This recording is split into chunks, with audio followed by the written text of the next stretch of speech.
18ই August 2026 Jafarpur Swapan দত্তর গৃহ মন্দির প্রাঙ্গণ থেকে চ্যানেল আনন্দের একটি প্রতিবেদন। জাফরপুর চালবাজারের দত্ত পরিবারের মনসা পুজো বেশ ঐতিহ্যবাহী। প্রায় 55 বছর ধরে ধারাবাহিকভাবে পূজিত হয়ে আসছেন এই মন্দিরে মা মনসা। প্রিয় দর্শক, আমরা এসেছি দত্ত বাড়ির পুজোয়। তো আমরা জেনে নেই আপনাদের এই পুজোটা ঠিক কত বছরের পুরনো? 55 বছর। 55 বছর যাবত হচ্ছে। তো এই পূজায় কি রকমের আপনারা সাড়া পান প্রতিবেশীদের কাছ থেকে? মানে কি রকমের প্রতিবেশী? হ্যাঁ, প্রতিবেশী সবাই আমাকে সাহায্য করে। পূজার আয়োজন আমি করে, যে যা পারে তাই দেয় আমার, তা আমি করি। তারপরে তার উপরে দিলে রাখি।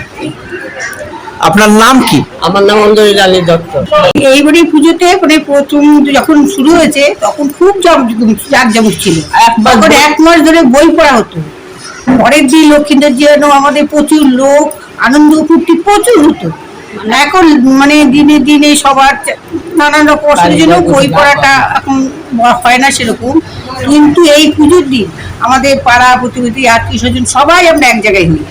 এখানে এসে সবাই আমরা আনন্দ করে মায়ের পুজো খুব ভালো ধুমধাম করে হয়। আপনার নামটা? আমার নাম মায়া সরকার। বাবার পরে আমি মা দায়িত্ব নিয়েছিল।